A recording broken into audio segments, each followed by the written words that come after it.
Alright guys, आज के इस वीडियो में हम लोग देखेंगे एब्स्ट्रैक्ट बेस क्लास क्या होता है और उसी के साथ साथ ये देखेंगे कि प्योर वर्चुअल फंक्शन क्या होता है। क्या ये कोई ऐसा वर्चुअल फंक्शन होता है जिसकी सफाई करके प्योर कर दिया है? ऐसा नहीं है। मैं बताऊंगा ये प्योर वर्चुअल फंक्शन क्या होता है।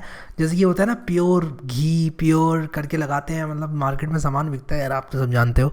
मैं यहाँ पर करूँगा क्या कि एक नई फाइल बनाऊँगा ऑब्वियसली, और यहाँ पर इसका नाम मैं देने वाला हूँ 58। ठीक है, तो tut58.cpp बना लेते हैं जल्दी से, tut58.cpp, और बॉयलर प्लेट कोड यहाँ पर रख देते हैं। ठीक है, यहाँ पर अब मैं क्या करूँगा, इस एब्स्ट्रैक्ट बेस क्लास को समझाने के लिए एक बहुत ही बेसिक सा एग्जांपल लूँगा मैं। सबसे पहले मैं डेफिनेशन बताता हूँ आप लोगों को। देखो, एब्स्ट्रैक्ट बेस क्लास और प्योर वर्चुअल फंक्शन नहीं, प्योर वर्चुअल फंक्शन, ये दोनों एक दूसरे से इंटर रिलेटेड हैं। कैसे ही मैं आप लोगों को बता देता हूँ। देखो, जो एब्स्ट्रैक्ट बेस क्लास होती है उसमें क्या होता है, वो एक ऐसी क्लास होती है जिसमें कम से कम एक प्योर वर्चुअल फंक्शन होता है। तो ये समझ लेते हैं पहले कि प्योर वर्चुअल फंक्शन क्या होता है। जैसे कि आप लोगों ने इस एग्जाम्पल में देखा था 57.cpp में, पिछला वीडियो आप लोग को देखना पड़ेगा, मैंने जिसमें वर्चुअल फंक्शन समझाया है।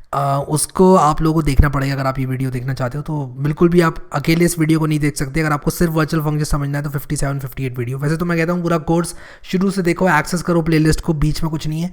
But again, if you came just for virtual functions, आपको 57-58 एक साथ देखने पड़ेंगे। अब यहाँ पर मैं क्या करूँगा कि वर्चुअल वॉइड डिस्प्ले मैंने यहाँ पर एक बनाया हुआ है। ठीक है, क्या हो रहा था कि मैंने इसको वर्चुअल फंक्शन बना दिया था।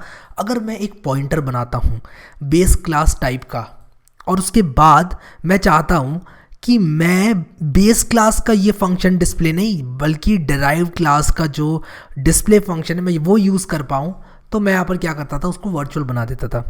तो ये जो बेस फंक्शन था, बेस क्लास का डिस्प्ले फंक्शन, इसका तो कुछ यूज़ ही नहीं हुआ, ये तो मैंने ऐसे ही बना के खड़ा करके रखा हुआ है। ठीक है, तो यहाँ पर अगर मैं कुछ ऐसे डिक्लेरेशन देना चाहता हूँ कि भाई ये जो क्लास है, जैसे कि इस केस में, अगर पर्टिकुलर केस में देखा जाए, जो मैंने एग्जांपल लिया था पिछले वीडियो में कि CWH यानी कि कोड विद हैरी के टेक्सचुअल वीडियोस भी टेक्सचुअल ट्यूटोरियल्स भी अवेलेबल हैं, वीडियो ट्यूटोरियल्स भी अवेलेबल हैं। अब 2 तरह के ट्यूटोरियल्स अवेलेबल हैं। ये जो बेस क्लास थी उसको मैंने बनाया ही इसीलिए था कि मैं CWH वीडियो और CWH टेक्स्ट का निर्माण कर सकूं। ठीक है, इन दोनों क्लासेस को इनहेरिटेंस की मदद से बनाने के लिए ही मैंने CWH को बनाया था, और डिस्प्ले फंक्शन मुझे शुरू से ही मालूम था कि मुझे ओवरराइट करना है। ठीक है, तो यहाँ पर हुआ क्या कि मैं ये CWH जो क्लास है वो इसलिए बना रहा था ताकि मैं क्या करूं, इससे डिराइव क्लास बना सकूं। तो इस तरह की क्लास को, जिसको बनाया ही इसीलिए जाता है कि इसका मैं डिराइव वर्जन बनाऊंगा, एक और क्लास बनाऊंगा जिसको मैं डिराइव करूंगा इससे, और उसके बाद उसमें और फीचर्स ऐड करूंगा, उसे बोलते हैं एब्स्ट्रैक्ट बेस क्लास। ठीक है, अब क्योंकि एक एब्स्ट्रैक्ट बेस क्लास इसको हमें बनाना है, तो मुझे क्या करना पड़ेगा, इसमें कम से कम एक ऐसा वर्चुअल फंक्शन डालना पड़ेगा जिसको ओवरराइड करना आपको पड़े ही पड़े। अब इस बात का क्या मतलब हुआ? इस बात का ये मतलब हुआ कि जैसे मैं यहाँ पर एक काम करता हूँ, tut58 के अंदर मैं ये पूरा ऐसे ही कॉपी कर लेता हूँ। कुछ बनाने से पहले मैं इसको पूरा कॉपी कर लेता हूँ। ठीक है, मैंने 57 को 58 में कॉपी किया है, ज़्यादा कुछ यहाँ पर रॉकेट मैंने उड़ाया नहीं है। इसको मैं रन करता हूँ तो आपने देखा था कि मैंने यहाँ पर क्या किया था, 2 पॉइंटर्स बनाए थे बेस क्लास टाइप के। यहाँ पर देखो, CWH टाइप के 2 पॉइंटर बनाए थे। एक को मैंने क्या किससे पॉइंट करा दिया, वीडियो से, एक को टेक्स्ट से। और उसके बाद हम लोगों ने यहाँ पर देखा था कि जब हम टेक्स्ट वाले का डिस्प्ले रन कर रहे हैं तो क्या हो रहा है, तो टेक्स्ट वाले का डिस्प्ले रन हो जा रहा है, और अगर हम इसका डिस्प्ले रन कर रहे हैं तो इसका हो जा रहा है। अब यहाँ पर लगता है मैंने कुछ गड़बड़ करी है। सिर्फ मुझे एक यहाँ पर रन होता हुआ दिख रहा है, वीडियो वाले का रन होता हुआ दिख रहा है, टेक्स्ट वाले का रन होता हुआ नहीं दिख रहा है। तो यहाँ पर टेक्स्ट वाले का मैंने हटा दिया एक्चुअली डिस्प्ले। तो क्या हुआ कि मैंने यहाँ पर टेक्स्ट वाले का डिस्प्ले अभी हटा दिया, तो क्या हो रहा है, ये वाला जो खाली फंक्शन है वो चल जा रहा है, क्योंकि है ही नहीं यार टेक्स्ट वाले में डिस्प्ले, तो कैसे चलेगा, ये तो मैंने हटा दिया। ठीक है, तो ये मैंने आपको पिछले वीडियो में करके दिखाया था, इसलिए सिर्फ ये वाला डिस्प्ले चल रहा है, ये नहीं चल रहा है। अब अगर मैं चाहता हूँ कि कोई ऐसा ना कर पाए, यानी कि आपको डिस्प्ले बनाना ही पड़े, तो मैं क्या करूँगा, इसको बना दूंगा प्योर वर्चुअल फंक्शन। अब ये प्रोग्राम बिल्कुल सही सही कंपाइल हो रहा है और रन भी हो जा रहा है। वीडियो के लिए ये वाला डिस्प्ले रन हो जा रहा है, जो नया डिस्प्ले हमने लिखा है फंक्शन, और जिसका डिस्प्ले नहीं बना है डिराइव्ड क्लास में, उसका ये वाला डिस्प्ले रन हो जा रहा है। लेकिन मैं चाहता हूँ कि एक ऐसा वर्चुअल फंक्शन बनाना जिसका नया वर्जन डिराइव्ड क्लास में आपको बनाना ही पड़े। ठीक है, अब मैं इतना एम्फसाइज़ कर रहा हूँ तो आप थोड़ा सा यहाँ पे ध्यान दो, मैं इतना तेज़ चिल्ला रहा हूँ तो कम से कम कुछ तो मतलब होगा इसका। अब यहाँ पर देखो मैं क्या करूँगा, मैंने 2 ब्रैकेट हटाए, मैंने यहाँ पर इज इक्वल टू 0 कर दिया। आप कहोगे ये क्या कर दिया यार, ये क्या है मतलब इज इक्वल टू 0 क्या कर दिया? तो मैं बताता हूँ इस इज इक्वल टू 0 का क्या मतलब है। इस इज इक्वल टू 0 को बोलते हैं do nothing function. Do nothing मतलब ये कुछ नहीं करेगा, और इसका नाम होता है, इसको जो संसार है वो प्योर वर्चुअल फंक्शन के नाम से जानता है। ठीक है, ये एक प्योर वर्चुअल फंक्शन हो गया। इसके कहने का मतलब ये है कि कोई ऐसी डिराइव्ड क्लास ना बन जाए जो मेरी रीडेफिनेशन ना करे। अब ये प्रोग्राम रन नहीं होगा, मैं आपको दिखाता हूँ। यहाँ पर देखो एरर आ गया, ये कह रहा है कि भाई ये क्या है, मतलब तुमने प्योर वर्चुअल भी बना दिया फंक्शन को और तुम यहाँ पर उसको डिफाइन भी नहीं कर रहे हो वापस से। ये नहीं चलेगा भाई काका, ये नहीं चलेगा। कंपाइलर आपसे साफ साफ बोल दे रहा है ताऊ इसका डिस्प्ले फंक्शन लिख दो, ये सब नहीं चल रहा है यहाँ पे, हमारे यहाँ नहीं चलता ये सब, ऐसे बोल रहा ही है। तो मैं कहूँगा काका कंपाइलर काका, मैं इसको अनकमेंट कर देता हूँ। कहाँ परेशान हो रहे हो, गुस्सा क्यों करते हो यार? तो कंपाइलर बोलेगा ठीक है, अब तुमने CWH टेक्स्ट के अंदर वापस से डिस्प्ले को रीडिफाइन कर दिया है, यानी कि CWH टेक्स्ट के पास अपना डिस्प्ले का वर्जन है, तो ठीक है। ये जो यहाँ पर प्योर वर्चुअल फंक्शन है, इसका मतलब सिर्फ ये है कि ये वाली जो क्लास है, ये क्लास बनी ही इसलिए है कि इससे डिराइव होके और क्लासें बने और फिर उनके ऑब्जेक्ट्स बने, या फिर इसके ऑब्जेक्ट्स बन के, और उसके बाद आप क्या करें कि पॉइंटर्स बना लें इसके टाइप के, पॉइंट कराएं, मतलब आप कुछ भी कर सकते हो। ठीक है, यहाँ पर मैं इसको रन करता हूँ और ये देखो अभी ये बिल्कुल सही से कंपाइल हो गया। तो यहाँ पर ये प्योर वर्चुअल फंक्शन क्या है फिर से समझते हैं। Pure virtual function abstract base class को बनाने के लिए यूज़ होता है। और एब्स्ट्रैक्ट बेस क्लास क्या होती है? एब्स्ट्रैक्ट बेस क्लास एक ऐसी क्लास है जिसका मकसद ये है कि हम बनाएंगे इससे नई क्लासें और फिर उन पर काम होगा, उनके फंक्शन वगैरह रन होंगे। ठीक है, अब पॉइंटर तो आप बना सकते हो इसका, ठीक है, इसका पॉइंटर बना के इन्हें पॉइंट करा दो, इन्हें पॉइंट करा दो और रन टाइम पॉलीमॉर्फिज्म आप लोग कराओ।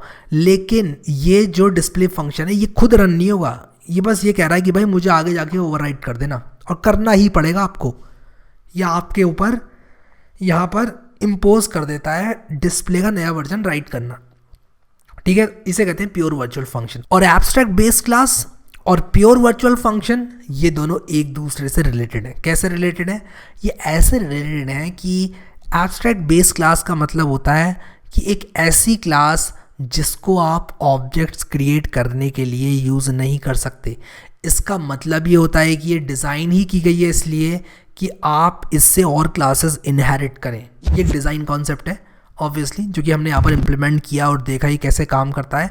और इसके बहुत सारे सिग्निफिकेंस है यार, मतलब जो रियल टाइम प्रोग्रामिंग होती है रियल वर्ल्ड में, जैसे मान लो कि आप टेस्ला मोटर्स में काम करते हो, ठीक है, और आपको एक सॉफ्टवेयर लिखना है जो अलग अलग कार्स का म्यूज़िक सिस्टम बनाता है।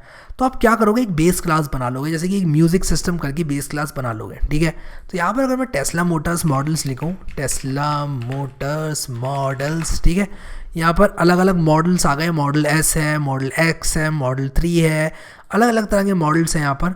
और यहाँ पर मान लो मैं यूनाइटेड स्टेट्स में इसको ख़रीदना चाहता हूँ टेस्ला मोटर्स को, तो यहाँ पर देखो अलग अलग मॉडल्स हैं इसके। तो अलग अलग मॉडल्स में ऑब्वियसली आप कुछ अलग स्वाद दोगे म्यूज़िक सिस्टम को भी, ठीक है।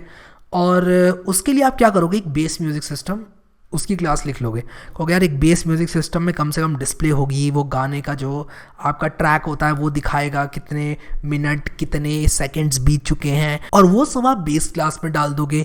बेस क्लास में डालने के बाद आप क्या करोगे, उसके अंदर कुछ प्योर वर्चुअल फंक्शंस को डिफाइन कर दोगे। तो वो क्लास क्या कहलाएगी, एब्स्ट्रैक्ट बेस क्लास। तो अगर मैं बोलूँ कि ये एब्स्ट्रैक्ट बेस क्लास क्या है, तो एब्स्ट्रैक्ट बेस क्लास एक ऐसी क्लास है जिसमें कम से कम एक प्योर वर्चुअल फंक्शन होता है। क्या होता है, कम से कम एक वर्चुअल फंक्शन होता है उसके अंदर। ठीक है, तो abstract base class I hope आप समझ गए होंगे क्यों बनाते हैं। आपने एक क्लास बनाई और उसके बाद आप क्या करेंगे, डिराइव करेंगे उससे और क्लासेस बनाएंगे, और फिर वो जो क्लासेस बनेंगी उनको यूज़ किया जाएगा ऑब्जेक्ट्स को बनाने में। अब मैं यहाँ पर एक बात आप लोगों को बताना चाहता हूँ कि जो रियल वर्ल्ड की प्रोग्रामिंग होती है, और अगर आप सिंपल प्रोग्राम्स लिखोगे, मतलब बहुत ही सिंपल आप स्टार्ट कर रहे हो, या फिर मान लो आप कोई एल्गोरिदम कोड कर रहे हो, उसमें इतनी ऑब्जेक्ट ओरिएंटेड प्रोग्रामिंग शायद ना लगे। अब अगेन अगर आप लोगों को ये चीज़ बहुत ज़्यादा सब्जेक्टिव लग रही है, हो सकता है आप गेम प्रोग्रामिंग करते हो और बीच में C++ रिवाइज करने आते हैं और आप तो कहेंगे यार मैं तो ये सब चीज़ें यूज़ करता ही हूँ ऑलरेडी, तो मैं बस उन लोगों को बता रहा हूँ जो पहली बार बिगिनर है, C++ यूज़ कर रहे हैं, आप धीरे धीरे इन कॉन्सेप्ट्स को ग्रास्प करो, आपको ज़रूर आएगा। और मुझे नहीं लगता कि यहाँ पर आप लोगों को कोई दिक्कत होने वाली है अगर आपने शुरू से प्लेलिस्ट देखी है। मैं इतना कॉन्फिडेंस है मेरे अंदर, मैं कह सकता हूँ ये कोर्स मैंने डिज़ाइन किया है। मैं बहुत ही ऑनेस्ट आप लोगों के साथ रहना चाहता हूँ। मैं जब वीडियोस रिकॉर्ड करता हूँ तो कभी कभी क्या होता है, वीडियोस रिकॉर्ड करके मैं पूरी पूरी वीडियो डिलीट कर देता हूँ। मैं कहता हूँ नहीं यार ऐसे नहीं समझाना, ऐसा समझाना है कि समझ में आए। तो मैं उसके बाद जब मुझे लगता है कि भाई मैं पहले संतुष्ट हो जाता हूँ कि ये वीडियो जो है आगे लोगों को संतुष्ट कर पाएगी, तब जाके मैं उसको अपलोड करता हूँ फिर। तो इसलिए मैं जो वीडियोज़ बनाता हूँ अभी उनमें काफ़ी डिफरेंस है। जो मैं पहले बनाया करता था वीडियोस में, अभी क्वालिटी मैंने बहुत ज़्यादा बढ़ा दी है वीडियोस की, और मैं ये इंश्योर करता हूँ कि एक वीडियो अगर डल रही है तो वो उस कॉन्सेप्ट को समझा ही दे, ठीक है। सो अब यहाँ पर मैं बस ये बोलना चाहूँगा आप लोगों को कि अगर आपने ये कोर्स की प्लेलिस्ट एक्सेस नहीं करी तो कर लेना, और यार वीडियो को लाइक करके ये प्लेलिस्ट को प्लीज़ शेयर कर देना, क्योंकि बहुत ही कम लोग हैं जो कि इस तरह की वीडियोस को देखते हैं। आप C++ वो भी हिंदी में, तो आप लोगों को थोड़ा सपोर्ट करना पड़ेगा। जितने भी लोग हैं जो कि C++ फॉलो कर रहे हैं, देख रहे हैं पूरी वीडियोस, उनको रिस्पॉन्सिबिलिटी यहाँ पर लेनी होगी शेयर करने की वीडियोस को, क्योंकि यहाँ पर मैं सारी वीडियोस फ्री में डालता हूँ। और अगर मैं इस तरह की आप लोगों के लिए फ्री वीडियोस आगे अगर आप चाहते हैं कि मैं लाऊं, तो आप लोग को थोड़ा बहुत यहाँ पर सपोर्ट दिखाना पड़ेगा, अपना शेयर करना पड़ेगा वीडियोस वगैरह को। अभी जो सोर्स कोड है वो सारा का सारा मैंने डाल दिया है, हर वीडियो के करस्पॉन्डिंग सोर्स कोड आपको मिल जाना है। आप लोग को सिंपली codewithari.com पर जाना है, और codewithari.com पर जाने के बाद आपको ये जो C++ ट्यूटोरियल्स इन हिंदी है इसकी प्लेलिस्ट को एक्सेस कर लेना है यहाँ पर वेबसाइट के अंदर, और यहाँ पर नीचे आप लोगों को मिल जाएंगे सारे के सारे सोर्स कोड लिखा हुआ। कॉपी करो, आराम से चलाओ, आप मैंने आप लोगों के लिए अवेलेबल करा दिया है। हालांकि मैं तो ये बोलता हूँ कि आप खुद से टाइप करो, बट रिवीजन टाइम में आप कॉपी कर सकते हो जल्दी क्विकली। मैंने इसलिए यहाँ पर आप लोगों के लिए चीज़ बना रखी है, ठीक है। आई होप कि आप लोग को मेरे प्रयास समझ में आए होंगे, अच्छे लगे होंगे। और उसी के साथ साथ अगर आप लोगों ने वीडियो लाइक नहीं किया तो कर देना। अभी के लिए इस वीडियो में इतना ही गाइस।